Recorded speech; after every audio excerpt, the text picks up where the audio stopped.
2년 전 한 초등학교에서 상급생이 2학년 아이를 화장실 변기에 앉혀놓고 리코더 등으로 머리를 마구 폭행한 뒤 일주일 만에 다시 불러 주먹으로 눈과 얼굴 등을 때려 크게 다치게 한 사건이 있었습니다. 이 사건 가해자는 김건희 씨의 최측근인 김승희 전 비서관의 딸이었는데 당시 사건 처리 과정은 물론 결과를 두고서도 심각한 의혹이 제기됐죠. 그런데 MBC 취재 결과 이 사건 학폭 심의를 앞두고 당시 영부인이었던 김건희 씨가 난데없이 교육부 차관에게 직접 전화를 걸어 길게 통화하고 김승희 전 비서관과도 집중적으로 통화한 사실이 확인됐습니다. 김지성 기자의 단독 보도로 오늘 뉴스데스크 시작합니다.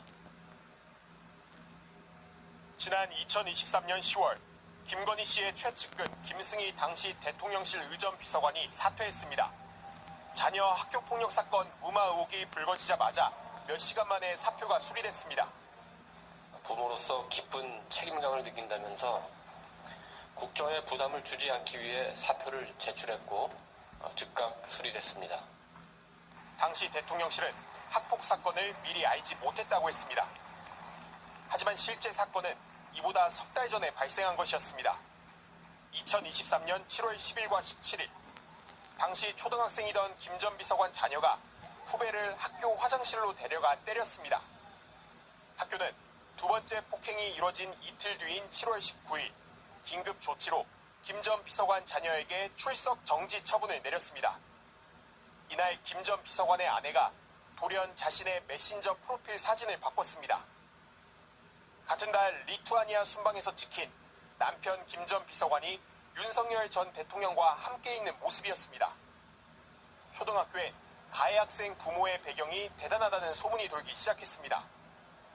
남편과 대통령이 함께 있는 사진을 올려놨으니 카톡을 주고받는 학부모들과 선생님까지 아이의 부모가 누군지 충분히 짐작할 수 있지 않았겠습니까? 그런데 바로 다음 날인 7월 20일 김건희 씨가 전화기를 들었습니다. 오후 4시 17분 장상윤 당시 교육부 차관에게 전화를 건 겁니다.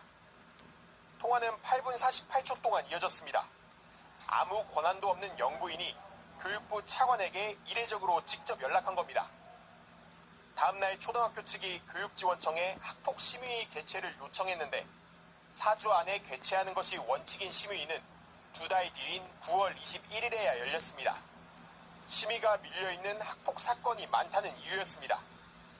결국 피해 아동 가족이 요구했던 강제 전학 처분은 이뤄지지 않았고 학폭 심의는 가해 학생에게 출석 정지 10일 처분